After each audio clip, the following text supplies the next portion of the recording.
हमारे चैनल को सब्सक्राइब करें और बेल आइकन दबाएं।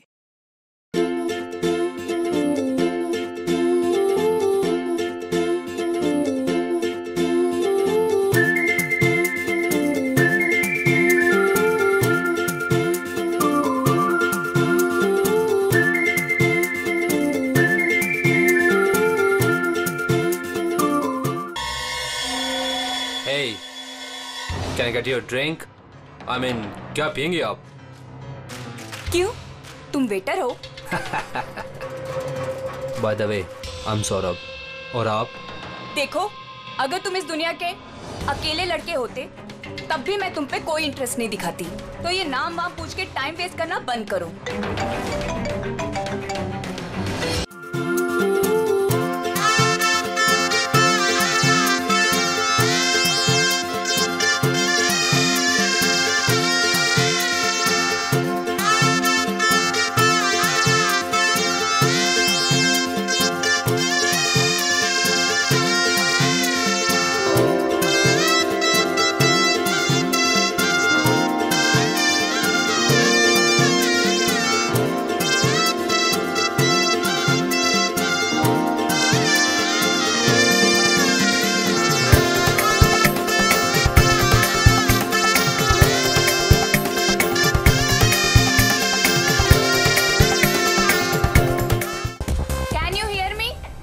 तनीषा, नेटवर्क कैसे चला गया?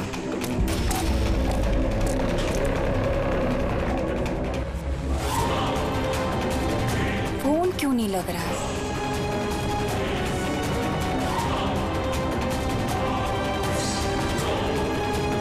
हेलो आयशा, आयशा तुम्हें मेरी आवाज आ रही है?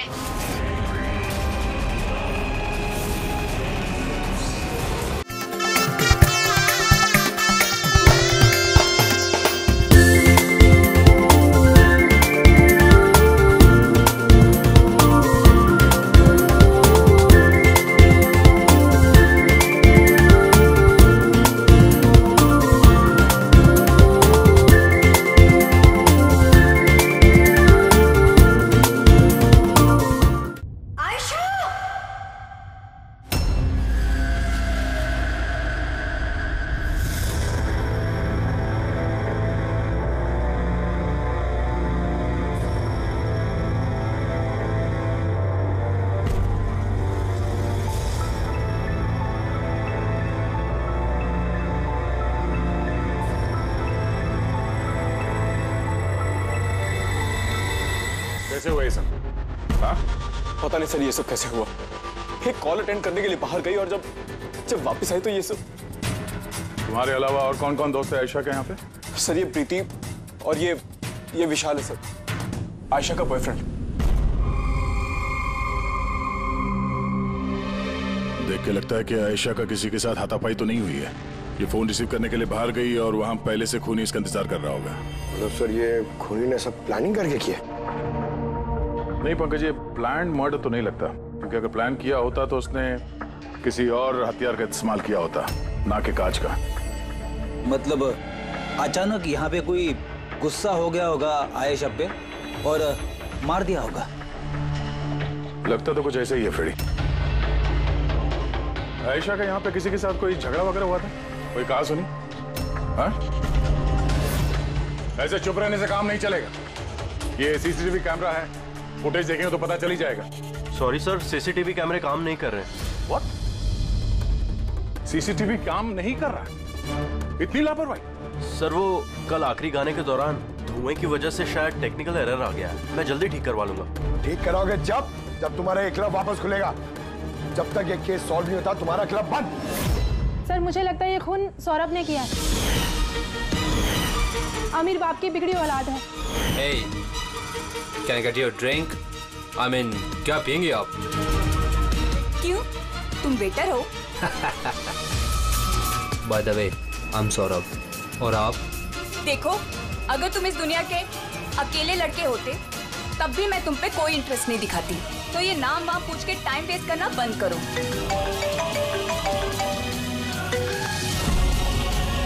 और जब आयशा ने उसे टेढ़ा जवाब दिया तो वो गुस्से में उसके पीछे पीछे बाहर तक गया था। सौरभ कहाँ? सर वो तो नहीं है। तुमसे कहा था ना मैंने, कोई भी इस क्लब से बाहर नहीं जाएगा। सर जाने नहीं दिया, शायद वो जुर्म करने के बाद ही चला गया, आयशा के अंदर आने से पहले। आयशा और सौरभ बाहर किस तरफ गए? सर उस तरफ।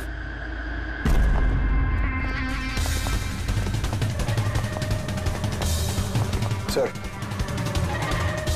खून का निशान। तो यहां से आयशा अंदर गई थी, आगे देखते हैं। सर, ये यहां भी खून के धब्बे हैं सर। पंकज, नो नो, इतना सारा खून और ये कांच के टुकड़े, लगता है आयशा पे हमला यही हुआ है। Sir,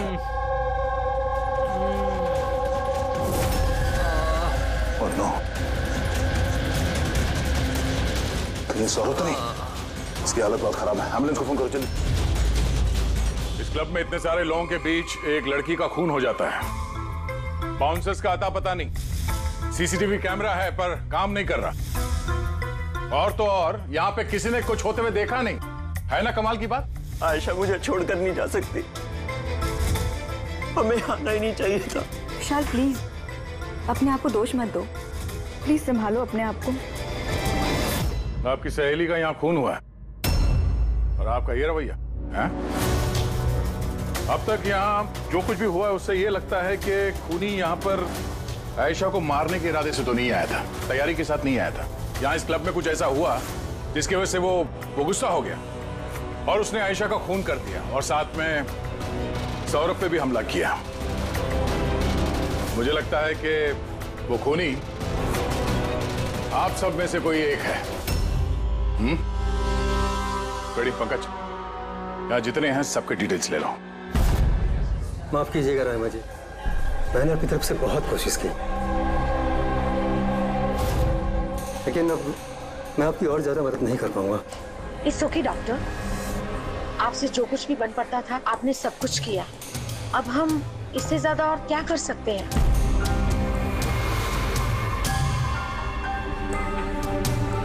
What happened, doctor? आप ठीक है ना? Yeah, I'm fine. Uneasy feel हो रहा है। Excuse me. कहाँ जा रहे हैं आप? मैं जरा वॉशरूम होकर आता हूँ। तनिषा, आयशा की मौत से पहले तुम्हारी उसके साथ फोन पर बात हुई है ना? तो क्या उस फोन कॉल के बारे में हमें कुछ डिटेल में बता सकती हो? सर, डिस्को में म्यूजिक लाउड होने की वजह से ना मैं ज्यादा कुछ सुन नहीं पाई। हाँ, पर उसको ये कहते हुए सुना। क्या हो रहा है, बता क्यों नहीं रहे हो? दर्द हो रहा है क्या? डॉक्टर के पास लेके जाओ। ये क्या कर रहे हो तुम? मतलब आयशा ये सब उस खूनी से कह रही थी? सर, उससे भी ज्यादा हैरानी की बात तो ये है कि आयशा का खूनी उसे कह रहा था वहां से भागने के लिए। बड़ी अजीब बात है। खूनी आयशा को भागने के लिए कहता है और आयशा को खूनी की चिंता है। तनिषा एक बात बताओ, क्या उस आवाज को पहचान सकोगी जिससे आयशा बात कर रही थी? नहीं सर। सर, लेकिन अगर खूनी को आयशा की इतनी चिंता है तो फिर उसने उसे मारा क्यों? वही तो, खूनी को विक्टिम की चिंता है और विक्टिम को खूनी की चिंता।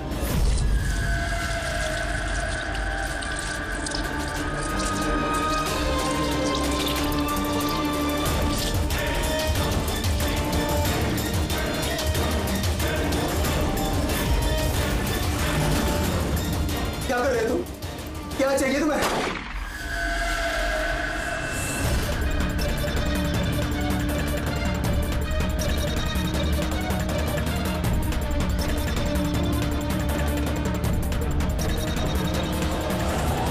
गन?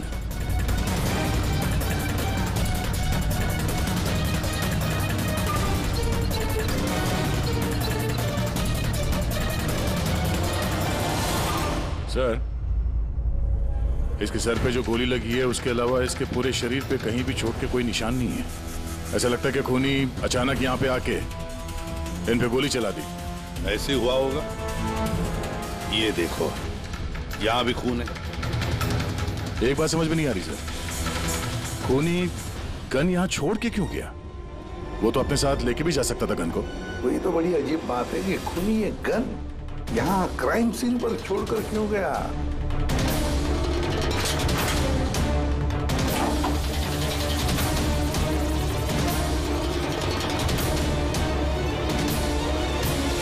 सर, ये देखिए, नीचे यहाँ पे ये टेप चिपका हुआ था। वॉश बेसिन के नीचे टेप? लगता है यहाँ टेप से कुछ चिपकाया था जो अभी यहाँ नहीं है। शायद इस केस से रिलेटेड कुछ हो। जरूर देखते हैं। रहमा जी, डॉक्टर यशवंत आपके डॉक्टर थे? जी हाँ। आप लोग यहीं पे बैठे थे इसी टेबल पर?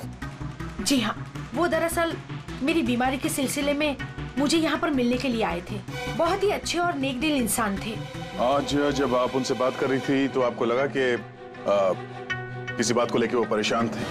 परेशान तो नहीं, लेकिन हाँ, अचानक उनकी तबीयत खराब हो गई थी मेरे सामने और वो एक्सक्यूज मी बोल के वॉशरूम के लिए चले गए।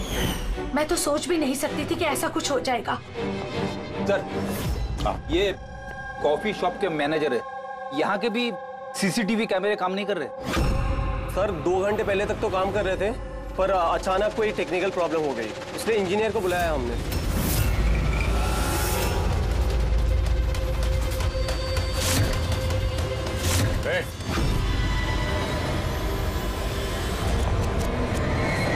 रुको जरा यहाँ ना।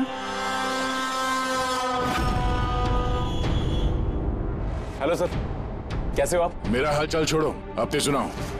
तुम दोनों यहाँ क्या कर रहे हो? वो ऐसे ही टहलने आए थे। कॉफी शॉप में टहलने आए थे? कल रात तुम्हारी सहेली का खून हो गया। तुम्हारा दूसरा दोस्त रो रो के उसका बुरा हाल है और तुम दोनों यहाँ कॉफी शॉप में टहलने आए। तो यहाँ पर भी एक खून हो गया। ये कैसा संयोग है, हैं? सच में संयोग ही है सर, क्योंकि हम तो जानते भी नहीं कि डॉक्टर यशवंत है कौन। हेलो, ले आओ उसे ब्यूरो में। Okay ji, okay, thank you very much. पता है पंकज, बहुत सारे लोग थे डिस्को में जब आयशा का खून हुआ और एक एक का फोन ट्रैक करना कि मर्डर के वक्त आयशा और यशवंत के पास तो नहीं था कोई। ये मेरी तो आंखें दर्द करने लगी है।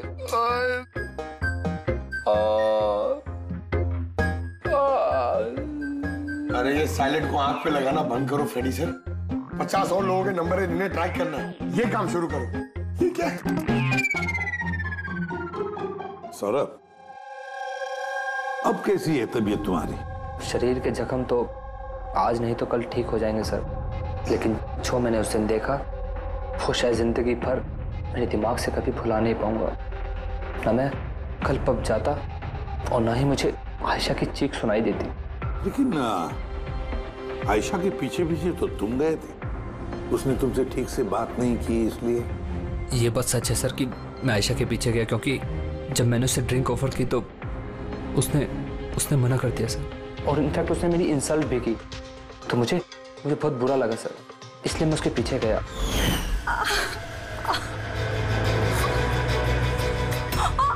किसने किया ये सब? चलो तुमको हॉस्पिटल लेके चलता हूँ।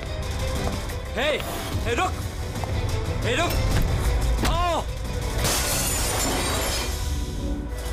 और फिर? मुझे अभी भी याद है कि जब मैंने उसकी कलाई पकड़ी तो बिल्कुल भी नॉर्मल नहीं थी। वो आम इंसानों जैसी कलाई थी ही नहीं। मुझे बिल्कुल अजीब सा एहसास हुआ सर।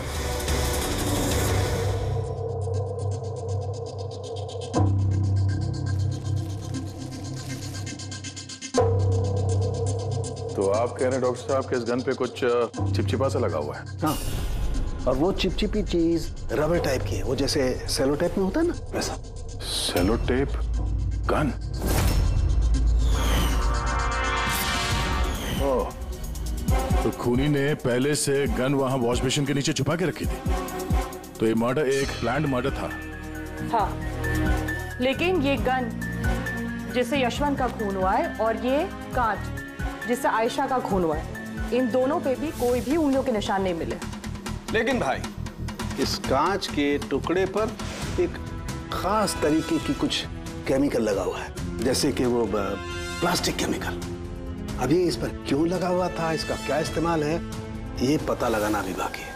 लेकिन यही केमिकल इस गन पर भी लगा हुआ है, दोनों पर।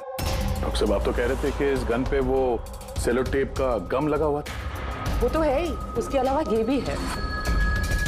उसके अलावा ये केमिकल भी है, यानी ये दोनों मर्डर, इनका आपस में कोई ना कोई कनेक्शन जरूर है। और जुबिन का और प्रीति का दोनों क्राइम सीन पे होना कोई सहयोग नहीं था। बिल्कुल, तुम बिल्कुल ठीक कह रहे हो। और तुम्हारी बात ये एक और चीज प्रूव करती है। इन दोनों की लाशों पर मुझे एक जैसे फेरोमोन्स मिले। फेरोमोन्स यानी वो केमिकल जिनसे खुशबू आती है। हाँ, यशवंत और आयशा, इन दोनों की लाशों पर एक जैसी खुशबू। इसका मतलब बात साफ है, या तो दोनों एक जैसा परफ्यूम लगाते थे या फिर दोनों का खून ही एक ही था। जनरली एक औरत लेडीज परफ्यूम लगाती है और एक आदमी जेंट्स परफ्यूम। अब ये दोनों एक ही तरह का परफ्यूम लगाए, चांस थोड़ा कम है, यानी इन दोनों का खूनी तो एक ही है। आयशा की मौत के बारे में दो बातें पता चली है। एक उसकी दोस्त तनीषा ने बताई और दूसरी सौरभ ने बताई। तनीषा ने बताया कि खूनी ने आयशा को वहां उस पब में से भाग जाने के लिए कहा। अब दुनिया में ऐसा कौन सा खूनी है जो जिस इंसान को मारने गया है उसी से कहता है कि तू यहां से भाग जा? तो फिर खून करने आया ही था क्यों? नहीं नहीं नहीं नहीं नहीं नहीं नहीं, गड़बड़ है, कुछ ना कुछ तो गड़बड़ जरूर है। और सर वो दूसरी बात कौन सी? दूसरी बात सौरभ ने बताई। सौरभ ने कहा कि खूनी की कलाई कुछ अजीब सी थी, आम इंसान की तरह नहीं थी कलाई। शायद कलाई में रिस्ट वॉच या ब्रेसलेट हो। फ्रेडी, जरा दिमाग लगा के बोलो, समझे? सर।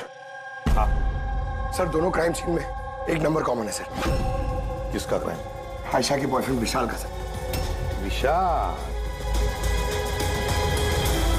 विशाल? ये विशाल तो कॉफी शॉप में दिखाई नहीं था, तो फिर ये कॉफी शॉप में पहुंचा कब?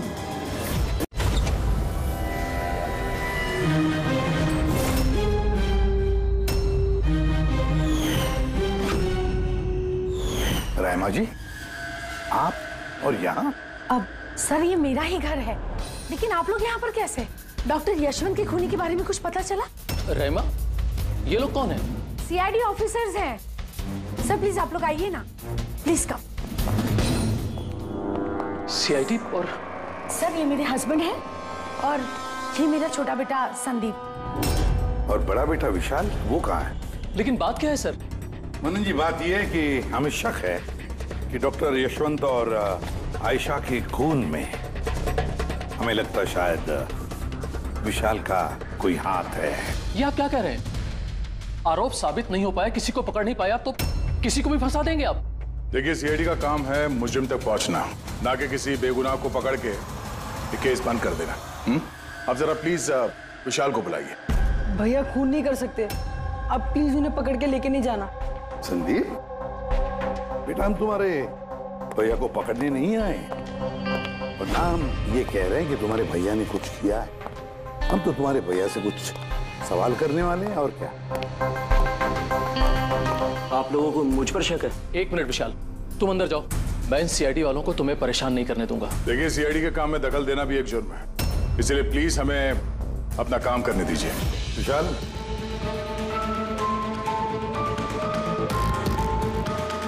डॉक्टर यशवंत की मौत हुई थी कैफे में, और तुम उस वक्त उस कैफे में थे। क्यों, किस लिए गए थे तुम? सर, मैं तो वहां पर जुबैन और प्रीति से मिलने गया था। मुझे नहीं पता था कि यशवंत अंकल वहां पर मम्मी से मिलने आने वाले हैं। आयशा के साथ तुम्हारी अनबन चल रही थी ना?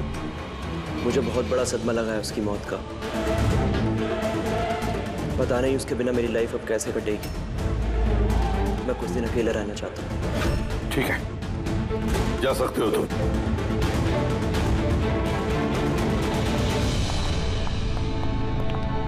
अरे आप लोग फिर से यहाँ पे भी?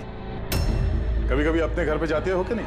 हमेशा विशाल के आसपास ही नजर आते हैं। नहीं सर, ऐसी कोई बात नहीं है। एक्चुअली बहुत उदास है ना आजकल, तो हमने सोचा कि उसके साथ ही रहें। और जिगरी दोस्ती है, हाँ? जुबीन, प्रीति, विशाल, कड़ी नजर रखनी पड़ेगी इन तीनों पर।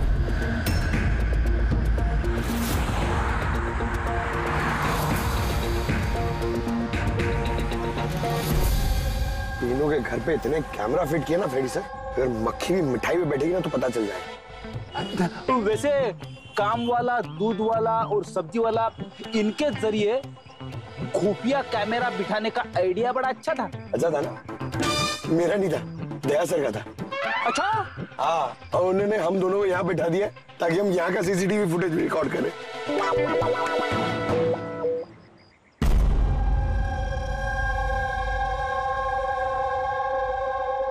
अरे बॉस, एक बहुत ही बड़ा सुराग हाथ लगा है जो इस केस की जड़ तक पहुंचा सकता है हमें। तू तो कब बताएगा? अरे बता रहा हूँ ना। तो फिर बताना जल्दी यार। अरे यार सांस तो लेने दो। तुम्हें याद है वो टूटे हुए ग्लास पर और गन पर मुझे वो प्लास्टिक केमिकल मिला था?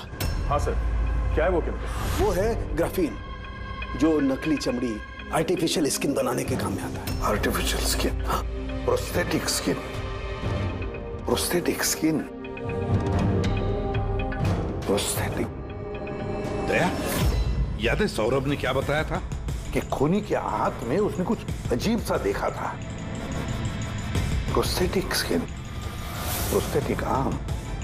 तो ये खून किसी रोबोट के जरिए तो नहीं हो रहे? जब खूनी का यूं मदद मांगना, कैसा तो नहीं कि ये खून अनइंटेंशनली हो रहे हैं, बिना चाहे? नहीं दया, बिना चाहे खून कैसे हो सकता है? रही बात इस रोबोटिक आर्म की, ये रोबोटिक आर्म तो किसी के इशारे पर ही चलेगी ना। क्या सालके, ऐसा कोई आदमी है जो इस रोबोटिक्स में, प्रोस्थेटिक आर्म बोल, रोबोटिक आर्म बोल, पूरे रोबोट के बारे में अच्छी तरह से जानकारी रखता है? हाँ है ना, डॉक्टर जैस्मीन। मिलते हैं इस डॉक्टर जैस्मीन से।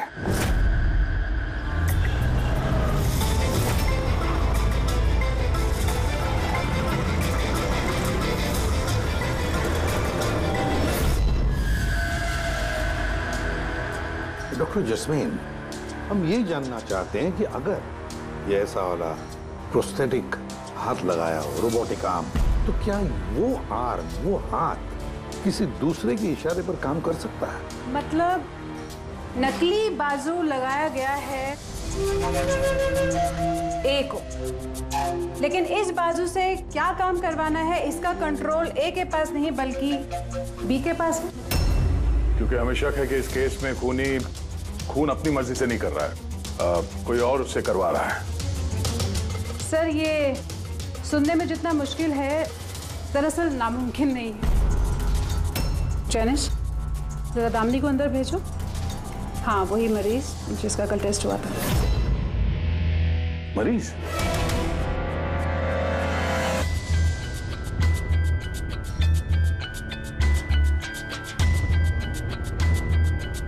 सर, दामिनी ने अपना दाहिना हाथ फैक्ट्री में काम करते हुए गंवा दिया था।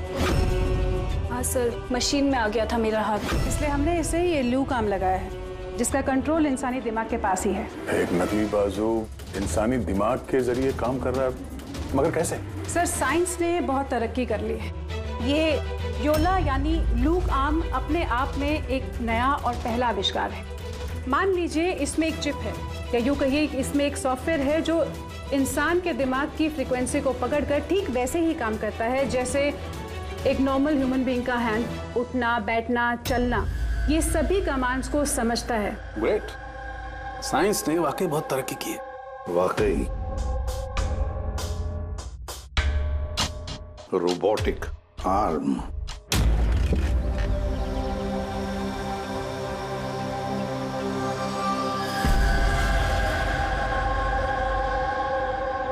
बाय। वहाँ हक कर रहा है, इधर हम दोनों गाड़ी में बैठे हुए।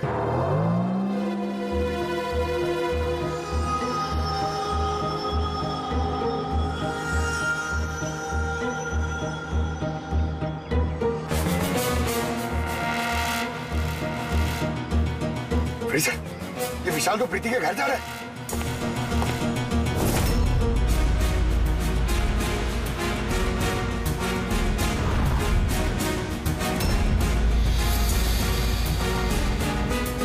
विशाल, तुम टेंशन मत लो, किसी को कुछ भी पता नहीं चलेगा। हम कोई ना कोई रास्ता निकाल लेंगे, ओके? ये लो, कॉफी पी लो।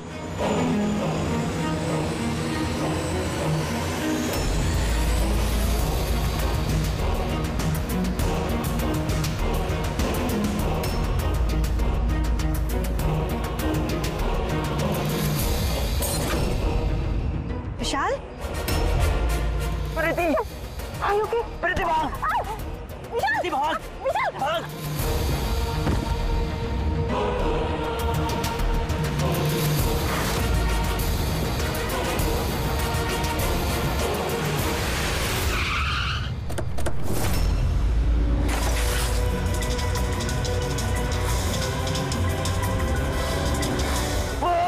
विशाल, नहीं, विशाल छोड़।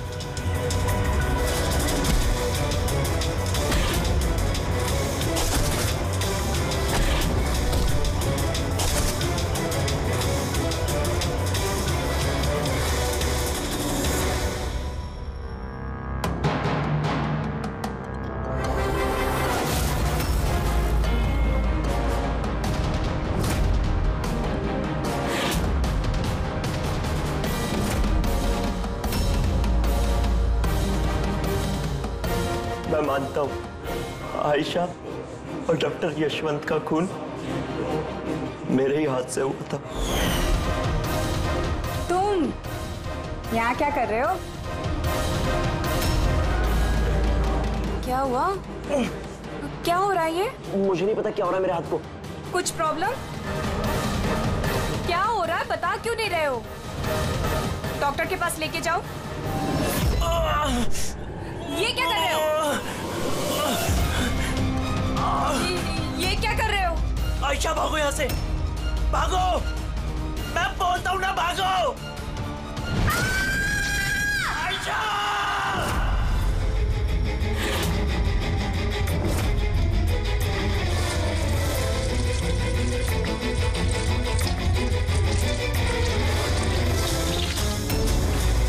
डॉक्टर निकलो यहाँ से। क्या कर रहे हो तुम? डॉक्टर निकलो यहाँ से। क्या चाहिए तुम्हें? डॉक्टर, यहाँ से जाओ। डॉक्टर, देखो गोली भी चला रहे हो तुम। डॉक्टर!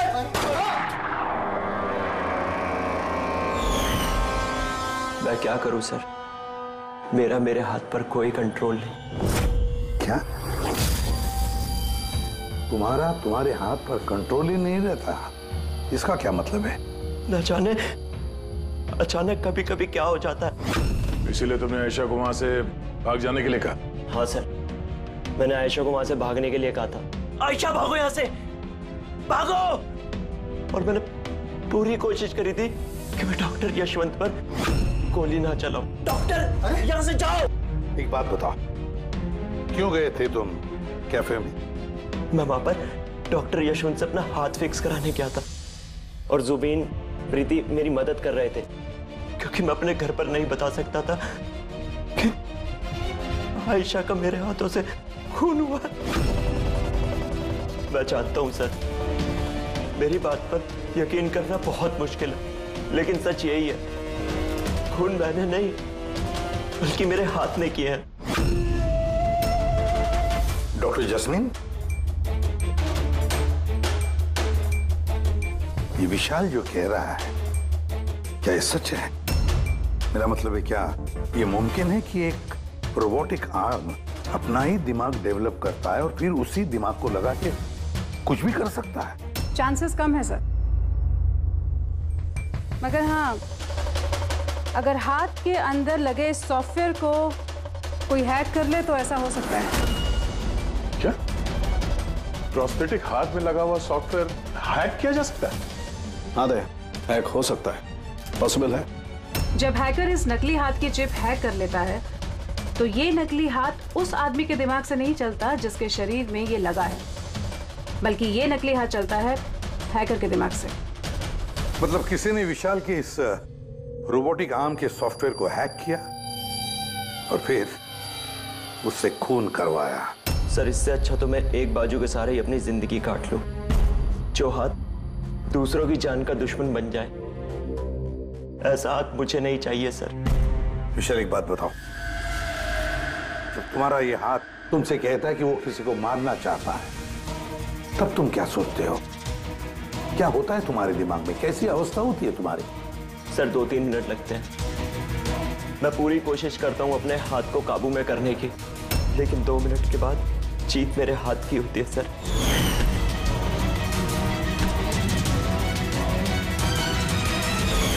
चिंता मत करो, अब हम तुम्हारे इस रोबोटिक आर्म के अंदर एक ट्रांसमीटर फिट करेंगे, जिससे हमें पता चलेगा कि वो किसी को मारना चाहता है या फिर किसी और से उसे इशारा मिल रहा है कि जाकर खून करो। ये भी हमें पता चल जाएगा। वैसे एक बात बताओ विशाल, ये तुम्हारा असली हाथ गंवाया कैसे? सर मैं पिछले साल खंडाला जा रहा था और एक रोड एक्सीडेंट।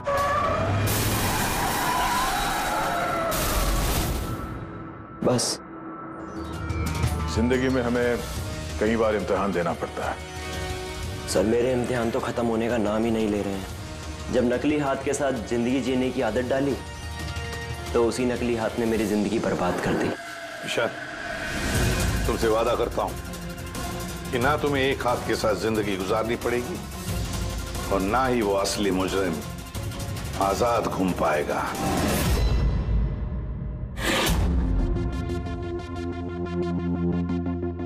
विशाल, मुजरिम ने पहले विशाल से आयशा का खून करवाया। आयशा जिससे विशाल बेहद प्यार करता था। फिर खून करवाया डॉक्टर यशवंत का, जो विशाल की मदद करते थे। और फिर जान लेनी चाहिए प्रीति की, जो विशाल की दोस्त थी। सारे के सारे विशाल के शुभ चिंतक, सारे के सारे विशाल के आसपास वाले, सब के सब विशाल के करीबी। तो फिर ये मुजरिम कौन हो सकता है? कौन हो सकता है ये मुजरिम? ये भी तो कोई करीबी हो सकता है, विशाल का करीबी। पंकज, विशाल के एक्सीडेंट के सारे डिटेल चाहिए मुझे, सारे के सारे। हेलो सर, मैं जसपाल, कंप्यूटर एक्सपर्ट। जी। कंप्यूटर हैकिंग जानते हो? बड़े से बड़ा कंप्यूटर हो या कोई सर्वर, चुटकियों में हैक कर सकता हूँ। रोबोटिक आर्म का सिस्टम हैक करना है, कर सकोगे? जी सर, बिल्कुल। ये रहे सारी डिटेल्स। हो जाएगा सर, और इसके लिए मैं ट्रेस राउटिंग का यूज करूंगा। Trace routing? जी हाँ सर, इस तकनीक के जरिए विशाल के आसपास के जो भी कंप्यूटर है उन्हें देख सकता हूँ। अक्सर मशीन के आखिरी में जो होस्ट नेम एड्रेस होता है वही हैकर का होता है। अच्छा। और ट्रेस राउटिंग के जरिए हम शहर के किसी भी इलाके में बैठा अगर हैकर होगा तो इजीली पता चल जाएगा। फैंटास्टिक। अब जिस किसी ने भी विशाल के रोबोटिक आर्म का सिस्टम हैक किया, अब हम उसके सिस्टम को हैक करेंगे।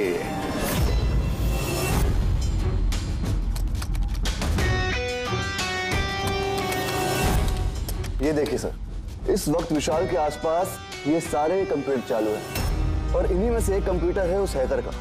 बस एक बार पता चल जाए वो कंप्यूटर कौन सा है, फिर हमारा काम आसान हो जाएगा। जसपाल जल्दी करो, हमारे पास वक्त बहुत कम है। विशाल ने आज मुझे घर पे क्यों बुलाया है? अंकल आंटी भी नहीं है और पता नहीं क्या बात है।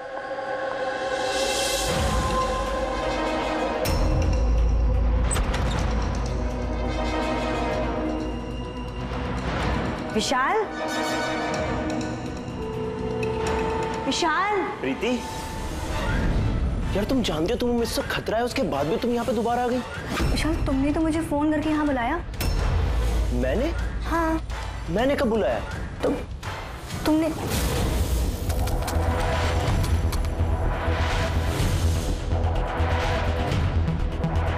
वो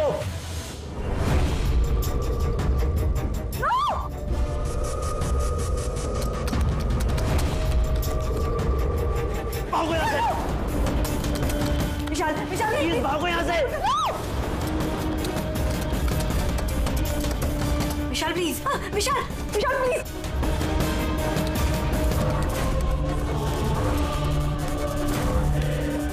यस सर, उस हैकर की लोकेशन मिल गई है।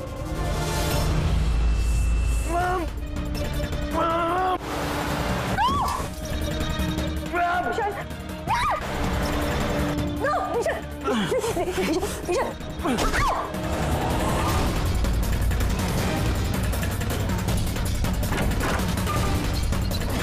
सर आप यहाँ पे। विशाल प्लीज।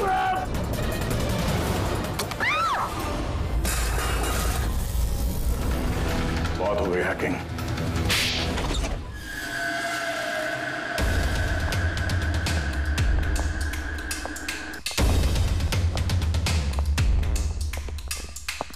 फिर आ गए आप लोग।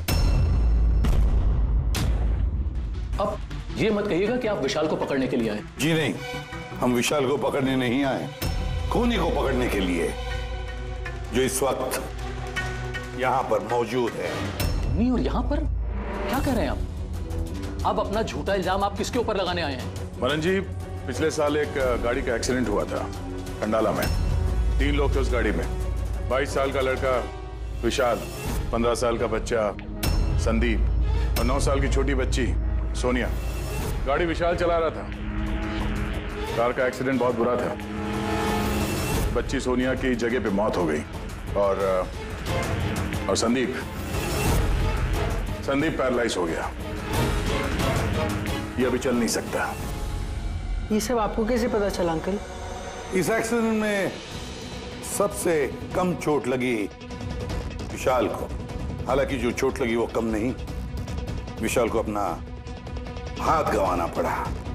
वैसे विशाल आपका सौतेला बेटा है ना?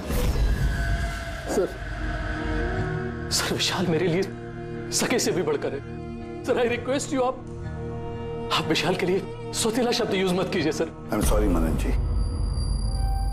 काश सभी माता पिता आप जैसा विचार करते हैं। काश रहमा जी ऐसा विचार करती है ना रहमा जी? वैसे आपके मन में बहुत गुस्सा है ना विशाल के लिए, क्योंकि विशाल की वजह से आपको अपनी सगी बेटी गंवानी पड़ी और आपका सगा बेटा जिंदगी भर चल फिर नहीं सकता। आप क्या कहना चाहते हैं? हम क्या कहना चाहते हैं वो अभी पता चल जाएगा। पंकज,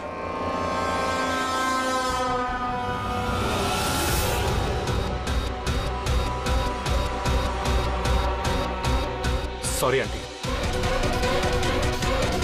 लेकिन मैंने इन्हें सब कुछ बता दिया कि आप ही के कहने पर मैंने ये सब किया। मैंने ही उन सॉफ्टवेयर्स को हैक किया था और मैंने सभी जगहों की सीसीटीवी कैमरास को भी हैक करके बंद किया।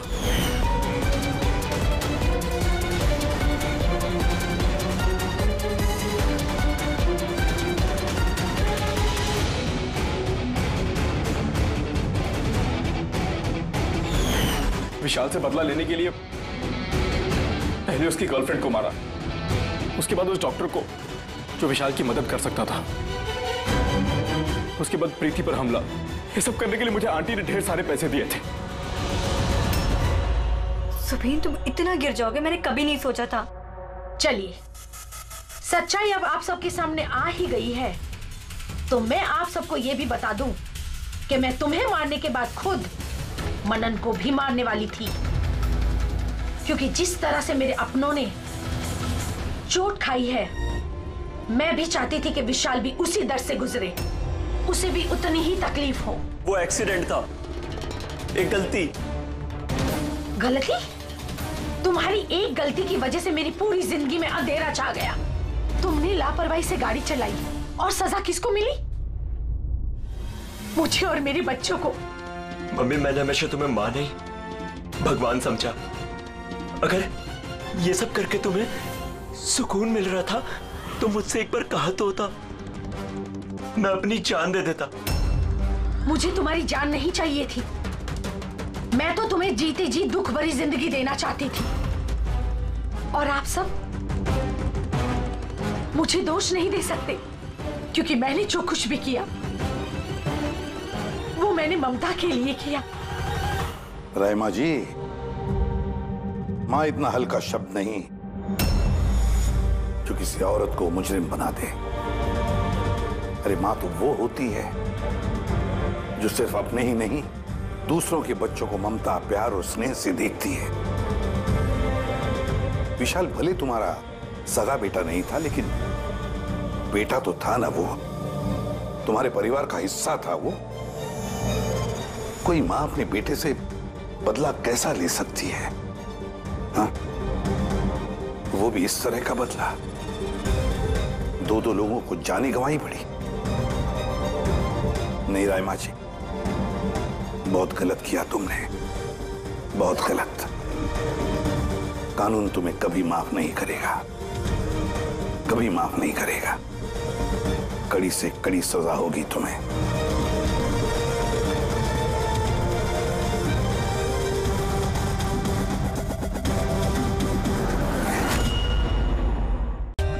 For more updates, subscribe to our channel, click the show links and enjoy watching the videos.